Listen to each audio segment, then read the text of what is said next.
L'artiste multidisciplinaire Joël Denis est avec nous pour nous parler d'hier, d'aujourd'hui et de demain. Ce que j'adorais surtout, c'était de passer au table et de regarder dans le décolleté profond des femmes. Ah! Tu sais, je suis au Théâtre Saint-Denis, moi, là, je suis un petit cul, là, pas connu, là. Ils nomment mon nom, là. Des annonceurs de radio connus, qui jetaient le disque dans les poubelles, que t'es... En non, on est cassé le disque, tu l'entends casser.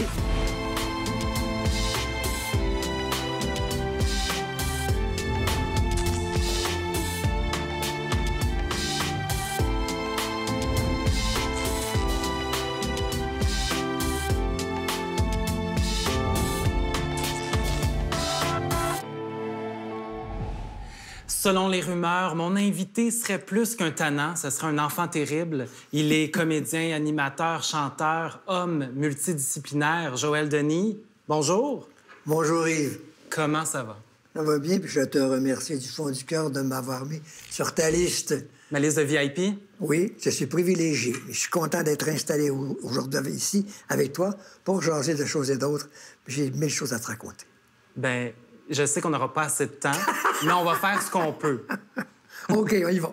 Et là, je tiens à mentionner, je veux juste dire à ma maman qu'elle m'a bien élevée, que je suis pas impoli. On s'est dit qu'on se tutoyait. Oui. C'est pas de l'impolitesse. OK, maman? C'est réglé. OK. Joël Denis, un tannant, bien entendu. Oui. Mais pas juste ça. Animateur, comédien, danseur. À vos débuts, ça a marqué, ça. Vous étiez un excellent danseur. Ce qui a marqué ma carrière au début, c'est qu'il n'y avait pas beaucoup d'artistes qui pouvaient faire ce que je faisais. Oui. Alors, il y avait des chanteurs, bien sûr. Mais moi, j'arrivais avec autre chose, avec un coffre d'outils plus complet. Oui.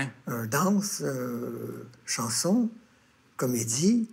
Et c'est surtout la danse qui a attiré les gens. Quand j'avais des critiques, vous savez, on m'a jamais dit, moi, tu danses bien, ben, tu chantes bien, ben, tu joues bien la comédie. On m'a toujours dit, hey, mon Dieu, que tu danses. Alors, j'ai pris des cours, j'ai étudié avec Eva von Gunchi, une réputation internationale. J'ai été chorégraphe à Radio-Canada. Ouais. J'ai travaillé comme chorégraphe à Radio-Canada. J'ai travaillé comme chorégraphe à Télémétropole. Et tout en chantant, je prenais des contrats comme ça. Et j'adore l'expression corporelle, puis j'adore danser. Je pense et je n'ai jamais laissé ça de côté. Votre corps, c'est un outil. Vous le voyez comme ça? Ben c'est ça. Puis en même temps, c'est-à-dire, quand on peut le faire, quand on peut ajouter à la chanson de la danse, c'est extraordinaire. Ouais. Alors, ce que je fais, j'en profite beaucoup. Ouais. D'aussi loin que tu te souviennes, enfant, la musique faisait partie de ta vie? Tes parents, est-ce qu'il y avait de la musique à la maison? Oui, mon père et ma mère, c'était des champions dans la danse sociale, comme on dit. Ouais. C'était des danseurs de danse tango argentin. Je sais pas si ça dit quelque chose. Un peu, oui. Et quand on avait des soirées à la maison, mon père avait invité ses sœurs, ses frères, ma mère aussi, et on se prenait un plaisir, nous, à regarder papa, maman, qui dansaient le tango argentin. Fait que j'ai ça de la patte du père. Okay. Ma mère, elle n'avait pas un talent extraordinaire, mais mon père c'était un touche-à-tout musicalement. Oui, je jouais plusieurs instruments. Piano, danse. Mais il dansait pas le jazz. Moi, je dansais le jazz. Lui, il dansait de la danse sociale. Lui, il dansait bien, tu sais, puis il était souple, puis il avait à montrer à maman comment danser. Alors, c'était toujours le tout de la soirée. C'est quand papa et maman acceptaient l'invitation de danser un tango argentin. Et c'était tout simplement subliminal. Ouais. Mon père avait un hôtel, tiens, à Saint-Paul-les-Launois. Ouais. Et à Saint-Paul, mon père faisait des spectacles le samedi soir. Et c'était toujours moi qui étais en vedette dans les spectacles, avec mes sœurs. Mes sœurs faisaient un numéro de ballet, faisaient un numéro de danse à pâche avec mon beau-frère. Puis moi, j'arrivais avec les musiciens, puis je chantais des chansons. Et je faisais de la pantomime. OK. Oui. C'est-à-dire, tu fais jouer un disque, puis tu fais semblant de chanter, tu sais. Un peu comme le lip-sync. Oui, c'est ça. J'étais dû pour faire du lip-sync à Genève aujourd'hui. Alors, j'ai grandi avec ça. Puis après ça, j'ai demandé à mes parents d'aller prendre des cours avec Mme Jean-Louis Audet. Audet, oui, Mme Audet, c'est à rue Saint-Hubert. Oui, merci de le souligner. Et avec moi, Mme Audet, je suis devenu un complice. Le chouchou, vous étiez son chouchou. Tu étais son chouchou. Je pense que le mot est juste. J'étais son chouchou parce que je payais jamais. Elle me payait. Je payais pas les cours, elle me donnait des bourses. Elle m'emmenait à Radio-Canada, elle me faisait chanter. J'étais toujours dans les productions. Alors, Mme Audet m'a vraiment gâté, puis elle m'a pris sous son aile, et ça m'a aidé beaucoup. Puis de là, il y avait Jean Doat, qui était à la Comédie canadienne, qui enseignait l'art dramatique, donc j'ai touché un peu à ça. Non, alors, j'étais déjà en marche, Puis je commençais à connaître ça, à sentir que j'étais appelé pour ça. J'avais le goût de faire ce métier-là. C'est une école sérieuse, hein? Bien, c'est une école sérieuse, mais semble-t-il que tu n'étais pas trop studieux puis que tu faisais ça à ta manière. C'est vrai. Ça veut dire quoi, ça? Oui. Ça veut dire que, un peu comme à l'école, c'est comme à l'école. J'ai toujours été une tête brûlée, une tête dure. J'allais pas j'écoutais pas tellement le professeur. Non. Mais je veux dire, j'y allais, puis à travers ça, je m'amusais, tu sais. Puis Mme Audet me disait, des fois, t'es pas assez sérieux, il faut que tu fasses des choses. Alors, j'avais des cours à suivre en art dramatique, j'avais des textes à apprendre, je les apprenais pas. Alors, j'arrivais comme ça, puis je disais, ah, je me Puis alors, je prenais le lit, elle me disait, OK. Elle était très tolérante avec moi. Mais j'étais pas très stable, puis j'étais pas très obéissant. Non. Il y en a qui commencent leur carrière en dansant aux tables. Toi, c'est en chantant aux tables. Oui, en chantant. Un serveur-chanteur. Ça, c'était au Café Saint-Jacques. Oui, au Café Saint-Jacques. C'est là que... Mon premier contrat, c'est Café Saint-Jacques. Hein? Oui. Faut que je te raconte ça. C'était un moment très important dans ma carrière. Oui, parce que tu t'es fait remarquer à cet endroit-là. Au Café Saint-Jacques. Et je chante aux tables avec Rina Ketty. Oui. Rina Ketty qui était arrivée de France, qui était avec son mari, qui jouait du bandoneon, et qui m'avait vu. Et moi, c'est Pilon qui m'avait demandé. J'étais allé là, je voulais travailler, puis je travaillais comme garçon de table chantant. J'adorais ça. Ce que j'adorais surtout, c'était de passer aux tables et de regarder dans le décolleté profond des femmes. Ah, profiteur, un peu. Oui, à certaines tables, je recommençais le même couplet 3 fois. Ah! Imagine-tu. Et là, Jacques Normand m'a vu. Jacques Normand est arrivé de Paris. Il m'a vu travailler aux tables en bas. Il m'a dit, Joël, je veux absolument que tu montes en haut notre revue avec Roger Beaulieu. Ça te dit quelque chose, Roger Beaulieu? Oui. Roger Beaulieu, Vinnie Guillot, Billy Monroe au piano. Et on part un show nez à nez. Et là-dedans, je fais 3 tonnes. Et puis, je suis parti avec Normand. J'ai été là plusieurs mois. Et c'était vraiment le début de ma carrière. Puis, j'avais comme parrain Jacques. Ouais. Alors, j'ai été choyé.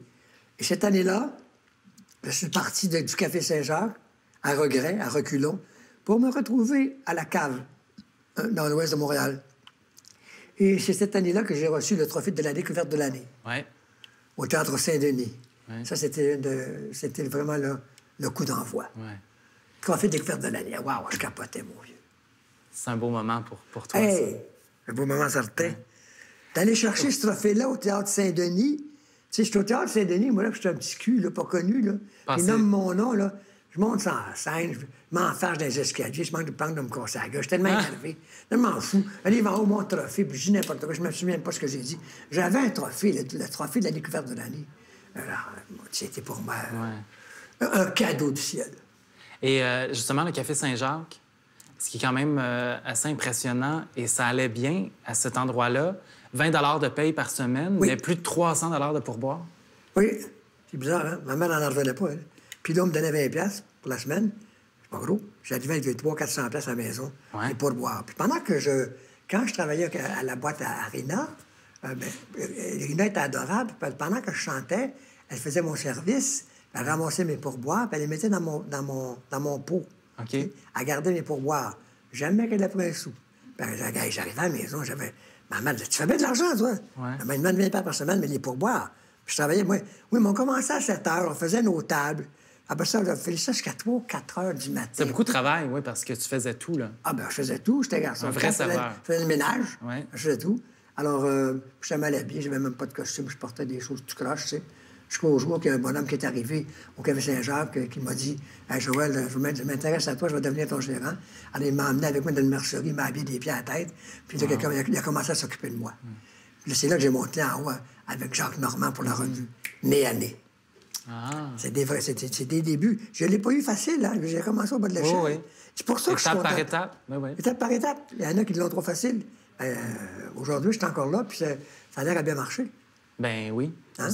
T'es la preuve vivante que oui. Ben, je pense que oui, rendu à mon âge, 53 ans, ça va bien. À 53 ans, c'est pas pire. On pense pas à retraite, hein? Non. Ouais. Ben non, pas du tout. Pas pantoute. Mais non. Je t'en demande, puis plus tard, je te raconterai d'autres choses. Je suis en train de préparer d'autres spectacles, moi, là. Oh oui, non, c'est pas fini. Moi, je peux pas Plein de attendre. projets. Je peux pas attendre que les choses soient finies. Les tannants, c'est un petit cadeau du ciel. Un gros cadeau du ciel. Mais Joël Denis, il faut qu'il pense à lui aussi, tu sais. Et crois-moi, j'y pense. On t'a connu, ben, tu sais, quand on pense à Joël Denis, il y a l'Association des tannants, oui. Il y a la chanson, le Yaya, qui était joyeuse, un peu dans le style yéyé. Et tu sais d'où ça vient, le Yaya? Les Beatles. Des Beatles, c'est Oui. ça. À l'époque, il y avait beaucoup de reprises, Oui. c'était la mode. Oui. Mais toi, ce qui te passionne, c'est la chanson française. C'est Je tes suis un adepte, inspirations. je suis un maniaque de la chansonnette française. Ouais. Et quand je suis arrivé, pour vous faire donner une suite logique à ce que je raconte, après le Café Saint-Jacques, là, pendant que j'étais là, le mari de Denise Filiatro, Jacques Lorrain, venait prendre un verre à l'occasion. OK. Il venait, il me voit travailler, il m'appelle au bar, bien sûr. Il dit, j'ai de quoi pour toi? Je dis, quoi? Il dit, je vais te faire travailler, il dit, à la Comédie canadienne, première partie de Georges Brassens. Wow. T'es pas sérieux? Hey, je dis, voyons donc. Je voulais pas faire ça. J'avais pas d'expérience. Puis, il dit, t'es le gars pour, lui, Georges, il gratte la guitare, puis il bouge pas, puis toi, tu vas arriver avec tes chansons, tes danses, le menuet de la reine. Puis je faisais des chansons de Marcel Amont, je faisais des chansons de Philippe Clé, je faisais des chansons de ces autres. Moi, je n'avais pas d'auteur-compositeur qui écrivait ici, je n'étais pas assez connu, puis les chansons qu'il écrivait, ça ne répondait pas à mon besoin en tant que fantaisiste. Alors, je suis arrivé sur la scène avec des chansons françaises et j'ai cassé la baraque. Ouais. J'ai fait un succès monstre, on m'a accepté. Et j'ai été 9 jours avec Georges Brassens. Ça a été... de rencontrer ce gars, cet artiste-là, moi, j'en revenais pas. Ça a été pour moi un beau cadeau. Jacques Lorrain. Est-ce que... parce que aussi, Joël Denis, on pense à... Ah oui, il est fou, il est flyé, il est drôle. Mais tu as cette passion-là pour la chanson française qui est un peu plus sérieux, plus calme. Est-ce que des fois, tu étais déchiré entre les deux? Parce que ça doit être dur quand on a cette réputation-là de tannant, de drôle, de comique, d'essayer de passer pour plus sérieux de la chanson française? Non, ou ça se faisait bien? Ça m'a jamais affecté. J'ai jamais... Non, c'était tout naturel pour moi. Quand je faisais une chanson de chanson française, je la chantais au mieux que je pouvais. Puis, non, ça m'a jamais nuit d'être un comique. Parce que j'ai commencé avant d'être un comique, j'ai commencé avec la chansonnette française. C'est après, plus tard, au tannant, que j'ai commencé à découvrir que je fais être drôle. Oui, c'est vrai. J'étais dans la vie drôle avec la famille, avec mes sœurs. Mais d'être drôle professionnellement, puis d'être drôle, de toute façon, chez vous, dans la cuisine, dans le salon, c'est pas pareil. C'est pas la même chose. C'est bien différent. Là, justement, il y a cette première partie-là. Ça, c'était en 1961. Un peu plus tard arrive le Yaya. Le fameux Yaya. Qui a été assez marquant, merci. Hey, en blague, tu dis souvent, arrêtez de marcher avec ça, parlez-moi en plus. C'est ça. Vous êtes tanné. Je le fais, je suis en tournée, je le fais. Ouais. Mais je sais pas, j'aime mieux faire le dita. Oui. Moi, oui, c'est une chanson des îles de Harry Belafontaine. Ça répond mieux à ce que je veux. Mais le Yaya, c'est 3 accords, c'est une chanson plate. Mais elle a fait un succès épouvantable. Mais oui. Puis quand je dis que c'est les Beatles, ben, le monde dit « Ah oui, c'est les Beatles. » Hey, on a fait ça en studio. On a envoyé ça au plan à Toronto. Et puis le lundi matin, la demande était épouvantable. On a tenu le palmarès pendant des mois.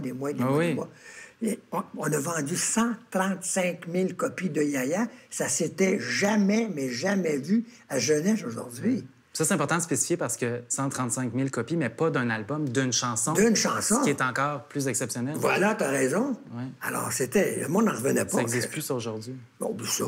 Le disque, aujourd'hui, il n'est pas là. Le disque est très malade. Mais dans ce temps-là, tu sais que Jeunesse, aujourd'hui, c'était la locomotive du disque québécois. C'était une industrie. Oui, c'est ça. Parlons-en, justement, de Jeunesse d'aujourd'hui. Une personne qui allait là... Oui. Il y a Pierre qui est plus là. Qui m'a affecté beaucoup. Oui. Pierre Lalonde, avec qui tu co-animais. On était comme Larron en foire. Lalonde, c'était un gentleman, un gars très pointu, très beau gosse, beau bonhomme. Les petites filles tombaient devant lui. Il y avait de la classe. Jamais il y a eu un scandale. Jamais. Lalonde, j'ai été privilégié. J'ai eu la chance de travailler avec cet homme-là. Ouais. Puis moi, c'était le pendant. C'était le comique, le free-for-all. J'étais... très français, lui était très américain. Moi, j'étais bum un peu ses bords, puis lui était très comme ça, tu comprends? Et c'est ça qui a fait la force des tannants de Jeunesse. C'est Pierre Lalonde et Joël Denis. On était des chums, on s'aimait, puis on n'était pas en compétition. Lui, c'était le séducteur, puis moi, j'étais le fou. Le clown. Le clown! On avait du fun avec ça, puis l'amour, c'était ça qui a fait la force de Jeunesse. Et on a fait des choses, la cote d'écoute, on était les plus gros. Là, oui, c'est ça. On était les plus gros au Québec, là. Et une personne qui avait un premier extrait ou qui commençait et qui allait là, si les gens aimaient ça, le lundi, attention, les ventes, ça partait. Sois assuré que les ventes, ça partait Ouais. vite. À condition de la chanson, c'est quand même potable, là, tu sais. Ouais. Des fois, on avait des navets, là, c'est sûr, Ouais. tu sais. Mais en général, là, hey, on vendait du disque pour en faisait vendre. C'était les producteurs, ils se battaient pour venir chez nous. Les producteurs appelaient les réalisateurs. Hey, on voudrait passer mon poulet, ma pouliche, absolument. La liste était longue, la waiting list était longue. Tout le monde voulait passer à la jeunesse pour plugger son artiste pour ses disques. C'était incroyable.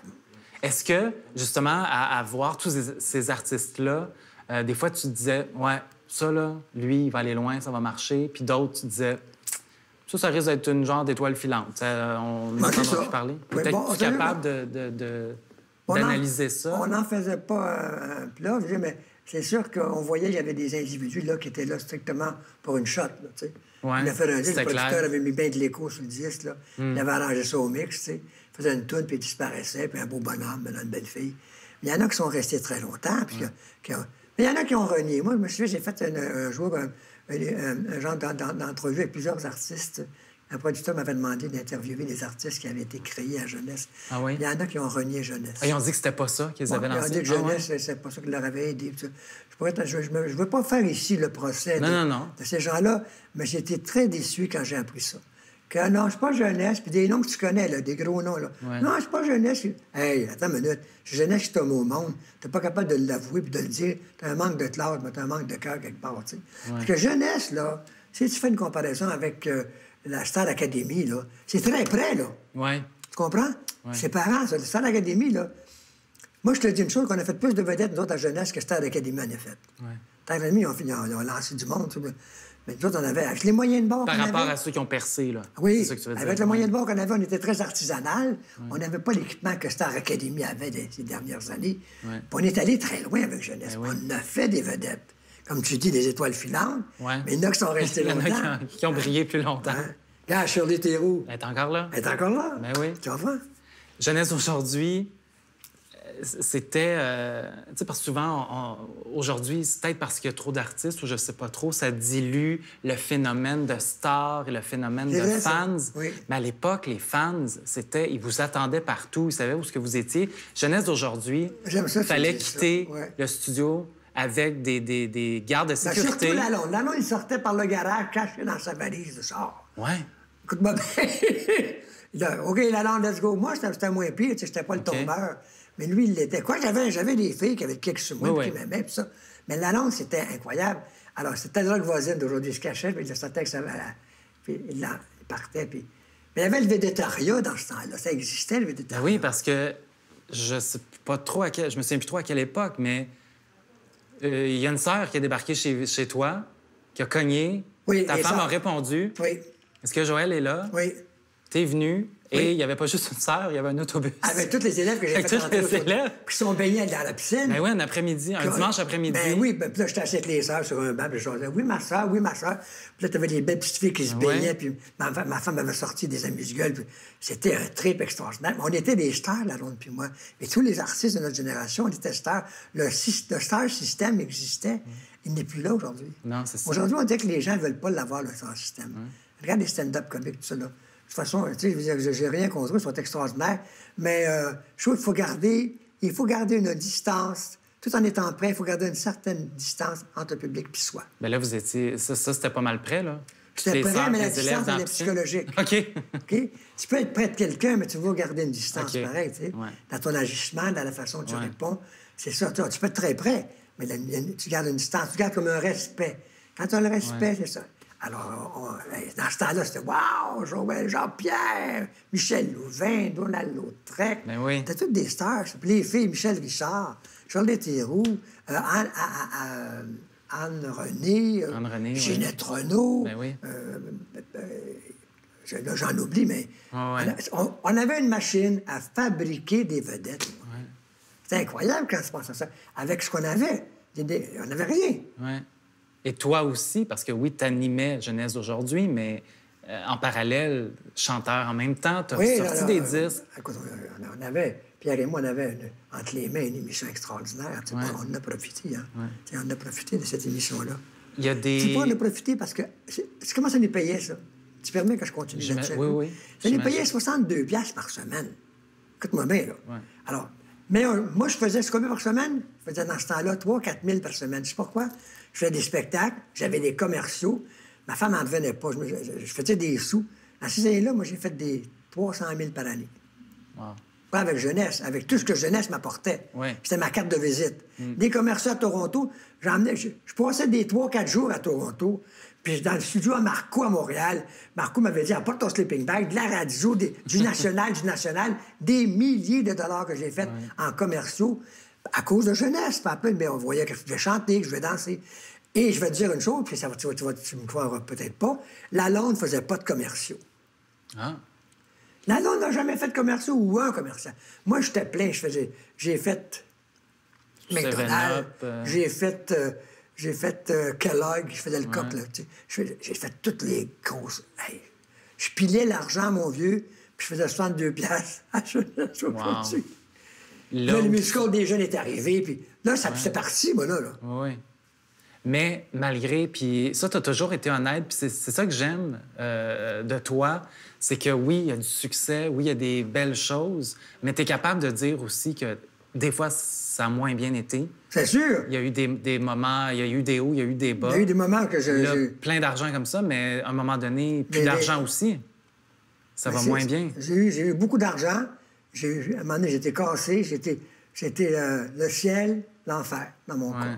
Parce que j'ai toujours provoqué, j'ai toujours été... C'est parce que tu prenais beaucoup de risques? Tu voulais toujours aller plus loin? Regarde, quand je me suis fait poser nu avec les jeunes dans les journaux. Oui, c'est ça. Tu as fait des photos nues. Ça m'a fait mal, ça. Ouais. Ça, j'en parle. Là, je t'en parle aujourd'hui. Là. Ça fait longtemps que je n'ai pas parlé. J'ai une idée comme ça de briser l'image que j'avais. J'avais une image de la jeunesse. J'étais tanné de cette image-là qui ne m'amenait pas à pas grand-chose. Puis je l'ai brisé, mon image. Ouais. Je sentais que cette image-là, de petite fille qui me criait après, ça ne m'intéressait plus. Puis je voulais passer à autre chose. Je voulais venir à la chansonnette française. Je voulais faire des choses plus solides. Ouais. Mais quand tu es identifié à une image, c'est dur de t'en sortir. C'est dur de sortir de ça. Lalonde l'a essayé avec Stéphane Venn, qui a fait son disque extraordinaire, je ne sais pas comment ça s'appelle. Les gens ne l'ont pas acheté. Les gens ont voulu qu'il revienne encore avec les mêmes mots, juste de tunes américaines adaptées. Ils étaient assez déçus, Lalonde. On dirait que les gens ne veulent pas qu'on sorte de notre moule. Ouais. Alors moi, quand j'ai fait ça, mon vieux, je l'ai cassé, le moule. Ouais. Je me suis nu avec ma femme dans les journaux, ça a fait peur. Et là, mon vieux, le drame, je savais ce qu'on a vécu, des annonceurs de radio connus, qui jetaient le disque dans les poubelles, en ondes, ils cassaient le disque pour que tu l'entendes casser. C'est un cochon, c'est un pas bon, c'est un ci, c'est un ça. Ça a fâché, là, les gens.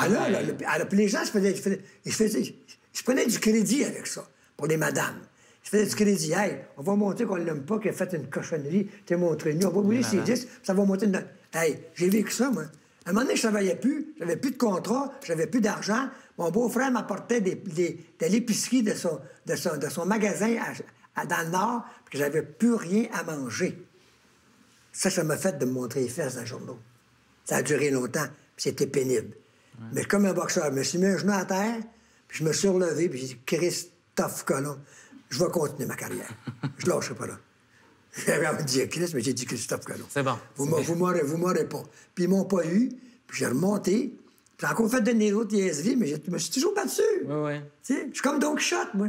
Je me bats contre tout. Pourquoi, je ne sais pas, c'est ma nature. C'est ma nature. Mais c'est la passion. Ah, c'est le feu sacré. Et que j'aime ce mot-là que tu me dis là. Ce mot-là, c'est ça que... Mais moi, j'ai carburé à la passion. Parce que tu y croyais, puis c'est que tu avais un amour pour ton métier. T'as raison. Si tu m'enlèves la passion, je tombe à terre, j'ai plus rien. Ouais. C'est ça qui me tient, la passion de mon métier, la passion de la vie, la passion de vivre, la passion de tout. Je suis un passionné. Qu'est-ce que j'ai dit, donc? J'ai dit, tu sais, le public, il faut lui donner de l'importance qu'il mérite aussi, tu sais. Oui. T'as bien beau avoir le plus grand talent au monde, si t'as pas rien devant toi, si t'as pas de public, moi, je pense qu'on a de la misère à penser qu'un jour, un artiste, il va falloir qu'il sortir de la scène. Même les plus grands noms ont de la misère à penser à ça. Ils ne sont pas capables de s'imaginer le soir où l'éclairage va s'éteindre, tu sais. C'est dur de penser à ça. Ouais. Dire que je plie bagage, j'accroche mes patins, là, tu sais. Puis moi, dans le fond, comme je dis dans mon monologue, c'est pas la scène que j'ai peur de me plus voir. C'est qu'est-ce qu'il y a devant la scène. Et c'est quoi qu'il y a devant la scène? Tu sais, vous autres, le public. Ouais. Si vous n'êtes pas là, on n'est rien, qu'on soit moyen, bon ou grand. Tu sais? Alors, c'est pas facile. C'est pas facile. Puis plus tu vieillis, je suis pas jeune, moi. Et puis ça me fait réfléchir, tu sais, où c'est que je m'en vais avec ça, tu sais. Ouais. Alors, tu fais des grandes périodes de réflexion, puis tu essaies sur scène de raconter des choses comme ça, tu sais. Ouais. Moi, sur scène, je suis très franc avec le monde, tu sais. Je leur dis comment je me sens, je me dis qu'est-ce que je pense de ce qui s'en vient plus loin, tu sais, qui n'est pas si loin que ça, dans le fond, tu sais. Ouais. Alors, je carbure au maximum avec ma passion, puis je pousse, jusqu'à temps que je sois plus capable. J'arrêterai quand je serai plus capable de travailler. Mais pour le moment, Dieu me prête la santé. Mais l'honnêteté est toujours là. Ouais. C'est une histoire d'amour que j'ai avec mon public. Puis je suis chanceux parce que le public me le rend bien. Ouais. Là, je ne suis pas où je suis rendu, là, mais je me sens embarqué. Là. Mais c'est correct, parce que c'est important. Le public, c'est la paye. C'est à cause d'eux que les artistes sont là. Non, mais pas juste la paye. Mais c'est eux qui vont dans les salles, ceux qui achètent des billets. Oui. C'est important. L'histoire d'amour, tu sais, vous dire, c'est... L'échange. L'histoire d'amour, c'est fort. Ces gens-là qui viennent nous voir au Tannant, ils venaient nous voir à la Télémétropole. À la télé, mais oui. Ils étaient plus jeunes, ils ont grandi avec nous, ils ont vieilli avec nous, tu sais. Notre clientèle, c'est ça, nous autres. Mais c'est tricoté serré, là, la part qu'on a avec nous autres. Et puis mes camarades, Pierre et Shirley, il faut que j'en parle. Ce serait malhonnête de ne pas en parler. Mais justement, je vais juste tasser un petit peu tes lunettes. Les Tannants, c'est un beau trio, une belle rencontre. Trio infernal! Ben oui. Oui. Les Tannants dont tu es le plus tannant, on peut-tu dire ça? Ouais, moi, quand ils m'ont demandé... C'est clair. Moi, c'est quand ils m'ont demandé pour les Tannants, ils m'ont dit que mon job... mon job, c'était d'être le plus tannant des tannants. OK. Je pense que j'ai réussi. Moi, c'était mis clair. C'est une demande, en fait. Ouais. Définition de la tâche. Eh bien, ça, Yves. Ouais. Définition de la tâche, être le tannant des tannants.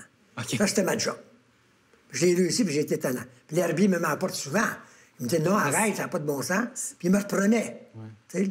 C'était toujours le retour de l'enfant prodigue. J'ai fait des niaiseries, j'ai dit des affaires à la télévision que je ne dirais pas aujourd'hui. Mais c'est comme ça.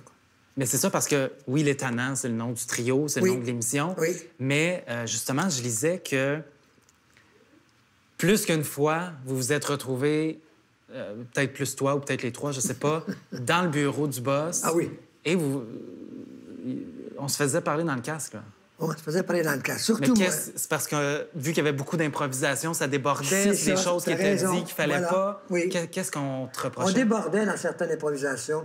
Et c'est surtout 9 fois sur 10, moi Joël, mais il coule pas, qui est allé trop loin dans des choses que j'aurais pas dû aller. Puis la direction m'a demandé, puis ils m'ont averti que si je continuais, que je perdrais mon job. Et ça s'est produit à un moment donné, je l'ai perdu, mon job. J'allais trop loin. Pourquoi, je ne sais pas. J'aurais dû mettre les breaks avant. J'imagine l'adrénaline, puis les gens répondent, fait que ça pousse à... Oui. Ah, j'ai réussi ça. Ça a fait rire. On va essayer d'autres choses. Moi, tu me donnes un public, puis je suis parti. C'est ça. Ouais. C'est ça. Alors, mais c'était une aventure extraordinaire. Ouais. C'était une aventure. J'ai été privilégié dans ma vie. J'ai fait Jeunesse d'aujourd'hui, j'ai fait le musical des jeunes, j'ai fait des jeunes talents Catélie, j'ai fait les Tannants, j'ai fait le Joël Show, qui était quand même moins hot, là. Okay. On m'a bien servi à Télémétropole. Ouais. Puis justement, les Tannants... Robert L'Herbier. Que j'adore. Oui. J'ai fait sa dernière entrevue, moi. Ah oui? Oui, chez lui. On m'avait demandé de faire ça. J'allais faire une entrevue à Robert L'Herbier pour un producteur. C'était un homme pour qui j'ai beaucoup de respect, puis c'est lui qui m'a donné ma chance. Cette chance-là. Et il connaissait son affaire, hein? Oui. Ouais. Robert L'Herbier, c'est tout un directeur de programmation. On ne verra jamais ça, t'sais. Il était près de ses artistes. C'était comme un papa, C'était ses enfants. Et là, justement, il y a une émission qui existe déjà avec Pierre Marcotte. Et là, on veut faire un peu de changement. Oui. On appelle Shirley Théroux, Joël Denis. Et ça change beaucoup. Parce que quelques semaines après, ça part. La bombe. Au départ, est-ce qu'on sait que ça va durer aussi longtemps? Non. Toi, t'embarques là-dedans en disant un nouveau projet, c'est le fun, on verra. Oui, ça, c'est la même affaire que Jeunesse. L'Herbier, il appelle Pierre puis moi, puis il dit pour l'été, les boys. Pour l'été! Pour l'été, c'est quoi, 13 semaines? Je sais pas, moi. 2 mois, 8, 9, on était là au-dessus de 4 ans. Wow. Puis là, on était parti, moi, j'ai continué. Mais les Tannants, c'est pareil. Ils voulaient changer ça. Il y avait quand même des gros comédiens là, qui étaient là. C'était pas n'importe qui. Il y a eu Bellan, tu te souviens? Claude Blanchard s'est mêlé à ça. Hey, Claude Blanchard s'est mêlé à ça. La Tulipe, l'as-tu faite, lui? Je sais pas. Je sais qu'il y a eu des noms assez importants. Je sais pas si La Tulipe l'a fait, mais en parlant de Tannants, comme c'était à Télémétropole, la moustache de Symphorien s'est retrouvée dans un de vos sketchs. Oui, c'est vrai. Vous alliez voler dans les décors et les accessoires des autres. Moi, je volais la perruque. La perruque de Nestor. Ouais. Ça te montre De le Claude budget. Blanchard. Ça te montre-tu le budget? Il fallait récupérer, Ah fallait oui, recycler. il cherchait la perruque de Nestor, il amenait, puis là, il retournait. Fait qu'on se partageait la perruque de Nestor c'est pourquoi ça? C'était pour un numéro que je faisais. Ah, le numéro d'un client chez Rita. Imagine-toi, là, on n'avait pas de budget. Les cartons, c'était du papier mâché, c'était tout croche. C'était pas beau. Avec les éclairages, c'était pas pire. C'était cheap au bout. C'était cheap au bout, les décors. Et un jour, moi, je fais de jeunesse. Je te mélange tout ça, là. C'est correct. J'ai tellement de raconter. Gignac est en train de chanter, puis ils ont fait une montagne en papier mâché. Puis pendant qu'il chante, elle tombe sur la tête. Il chantait la montagne de Jean Ferrat. Pourtant que la montagne est belle. Comment? Puis la montagne commence tranquillement à tomber. Puis moi, j'étais avec la londe. C'est pas vrai, ça. C'est pas vrai. Elle descend. Puis là, moi, je vois mon Gignac qui regarde. Il a trouvé sa tête. Et bien, on a continué le show. Ouais. Et pendant qu'il nous faisait signe en avant de continuer, Gignac s'est replacé un peu. Ils ont replacé la montagne, puis Gignac a recommencé sa chanson. C'était du direct. Ben oui, il fallait faire avec, ben oui.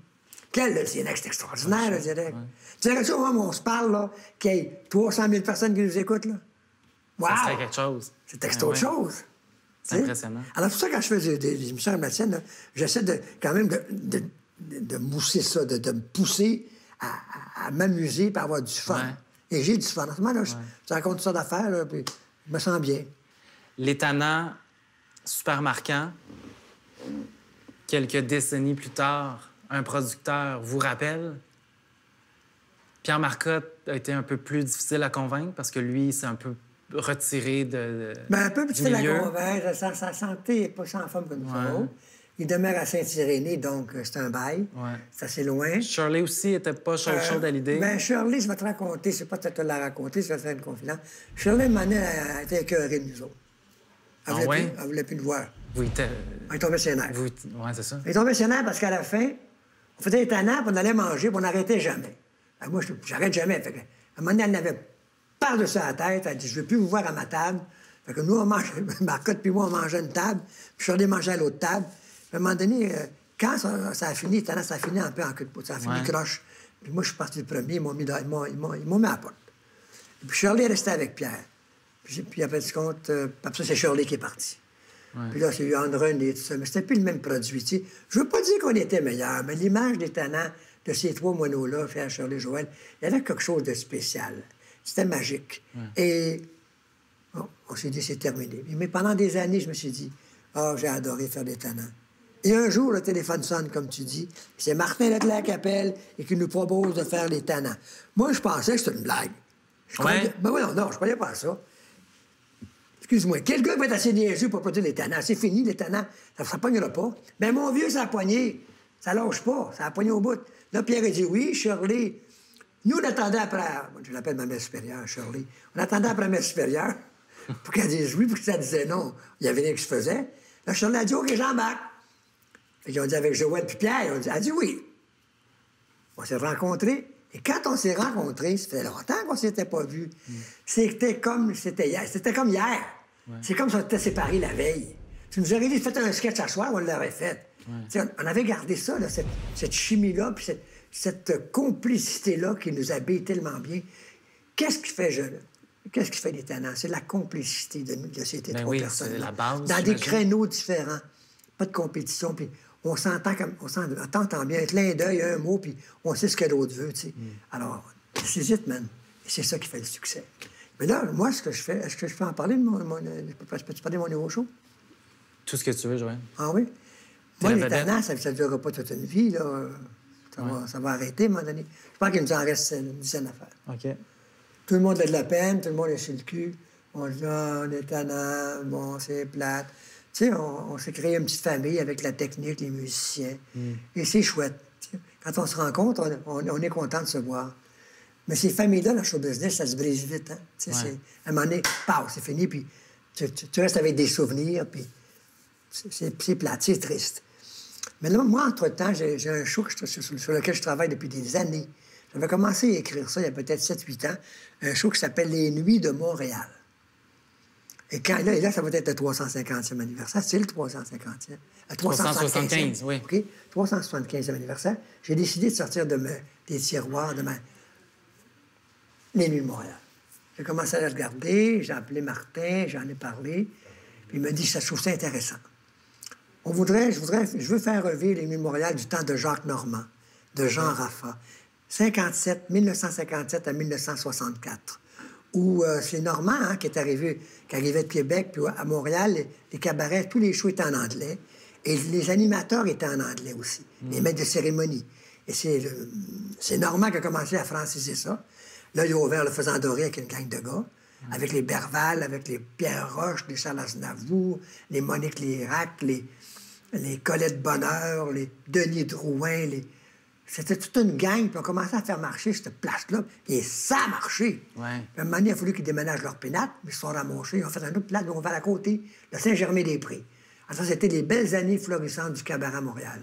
Alors moi, j'ai l'intention, avec un bonhomme que tu dois connaître, Michel Baudry, connais-tu ça? Journaliste, oui, c'est un imitateur, journaliste, il travaille avec moi là-dedans. OK. Ça va être mon partner pour les écritures, puis ça va être mon partner sur scène. Okay. Un pianiste très minimaliste, des diapositives, des archives, on situe bien le contexte, des gags à la Blanchard-Rivet, à la tulipe, tu sais, la faire valoir, le straight man. Ouais. Tac, tac, tac, tac, tac, tac, une chanson, un sketch. Je sais pas, on t'a pas travaillé là-dessus.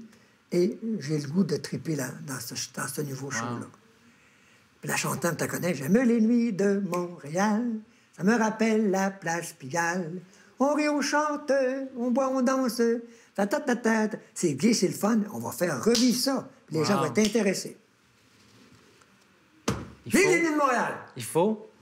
À Montréal, c'est merveilleux! Joël, t'as déjà dit, t'es plein de projets allumés, toujours aussi motivé, passionné. Dans à mon âge, hein? À 53 ans, c'est bon? Et que t'es fin. Va t'envoyer, va te donner un billet pour le spectacle. Super. Non, mais sans blague, moi, tu sais, tu disais, qui va venir voir ça et tout ça. Oui. Moi, en lisant ce livre-là, je l'avoue, je l'ai pas vu, le spectacle. Quand j'ai lu ce T'as livre-là... pas lu le spectacle, non, non, mais en lisant ce livre-là, je me suis dit, il faut que je me renseigne sur les dates, il faut que j'y aille. C'est tué, Et hein? je vais y aller. Parce que ça m'a fasciné, ce livre-là. Quand tu veux, C'est- Charlie, as-tu lancé une invitation? Non? Moi, je te la lance. Ah, t'es fin. Quand tu veux venir, le nombre de billets que tu veux. Si lui en veut, si lui en veut, si lui en veut, si lui en veut. 5 billets, 7 billets, 8 billets, vous me payez ça à moi. Non, OK, c'est ça, je me disais, il doit y avoir quelque chose à quelque part. non, c'est Martin Mais- Leclerc, mais c'est pas lui qui s'occupe des billets. Mais si tu veux des billets, tu me les demandes quelques semaines Mais d'avance. je suis allé te voir, c'est sûr. Puis on sera pas trop loin de Montréal. Comme là, on part en fin de semaine, on s'en va à Sainte-Marie-de-Beauce, après ça, Québec. Mais on va revenir vers Montréal. Ouais. Et puis là, je t'aurai t'as mes coordonnées, je pense Oui, que... on va regarder ça ensemble. Tu vas, puis je vais te donner des billets. Merci. Mais c'est ça, plein de projets. Ça n'arrête pas. On a l'impression que On arrête. tu veux J'ai pas pas le goût arrêter. j'ai pas le goût d'arrêter. C'est ça qui me Mais- fait vivre. Regarde, dans ma vie, là, à point de vue amour, c'est tranquille. Je vais te faire des confidences. Là. Ouais. Point de vue amour, il n'y a rien qui se passe. Là. C'est plate à mort. OK. Ça fait 3 ans, là. Ma blonde est partie, puis... Ma blonde est partie, gagner sa vie. Ah, j'avais une belle femme. On avait on avait 24 ans de différence. Oh, Moi, je sors avec des femmes plus jeunes que moi. Et elle est partie, ça fait 3 ans. Elle me manque, je lui manque, je pense, mais c'est l'amour, c'est ça. J'ai toujours eu de la misère en amour. Je sais pas ce que je fais avec mes femmes, moi, mais...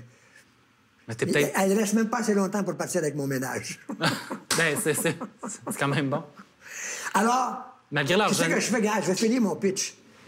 Je demeure chez mes chats. OK, Toujours parfait. ça. Douce et coquille. Je vis seul, moi, avec mes chats. Puis quand je suis à la scène, là, t'as la scène, t'as plein de monde qui t'aime, qui viennent te toucher, là. Ouais. Hey, Joël, on t'aime. Là, tu vois, c'est des autographes. Le monde, il t'arrache comme ça. Les becs partout. Les madames, ils nous aiment. Là, tu ouvres la porte, tu rentres chez vous. Tu sais quoi? Il n'y a rien. Moi, j'ai mes 2 chats, mais la solitude, c'est ça. C'est dur, oui. Et on vit des solitudes. Puis il y a beaucoup de gens que je connais qui vivent la solitude. Hey, au Canada, il y a 11 780 000 individus qui vivent la solitude. Vivre la solitude, c'est pas toujours évident, tu sais. Surtout quand tu fais un métier comme le mien où que t'es adoré. La scène, là. As-tu déjà vu ça, toi, une scène après que c'est fini, le show? Oui. J'ai fait du théâtre et... Bon, puis? Ouais. C'est-tu dur? C'est triste.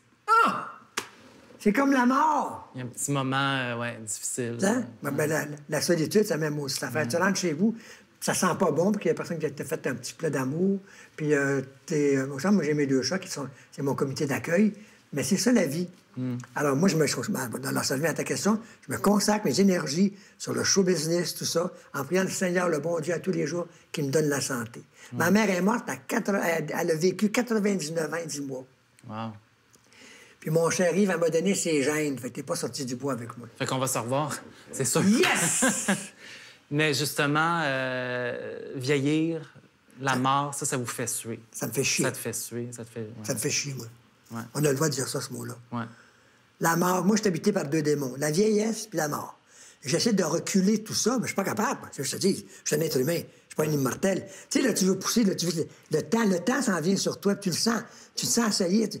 Moi aussi, je vieillis, puis je ratatine à des places comme tout le monde, puis je voudrais pas ratatiner, puis je voudrais pas ci, puis je voudrais pas ça. Tu sais, le corps change, tout change. Puis moi, j'ai des amis qui, encore avant-hier, il y a un ami qui est décédé, tu sais.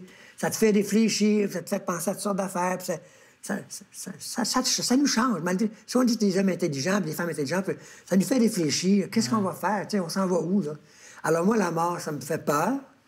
Comme disait Woody Allen, je veux pas être mort, je veux pas être là quand la mort va passer. Ouais.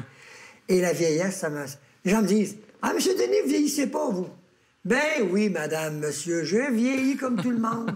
Ça paraît peut-être un peu moins, je m'arrange, je sais pas. Je suis en forme, je danse encore ça, mais je suis chanceux. Ouais. Mais je vieillis comme tout le monde.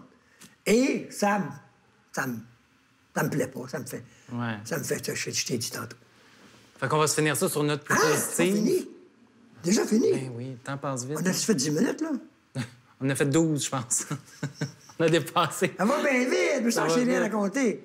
Ben Je oui. vais te parler de mon 10. Mais Je vais justement... te parler de mes... Non, pas t'en Non, parler. mais justement, en terminant, comme il y a demain, il y a le futur, il y a des projets.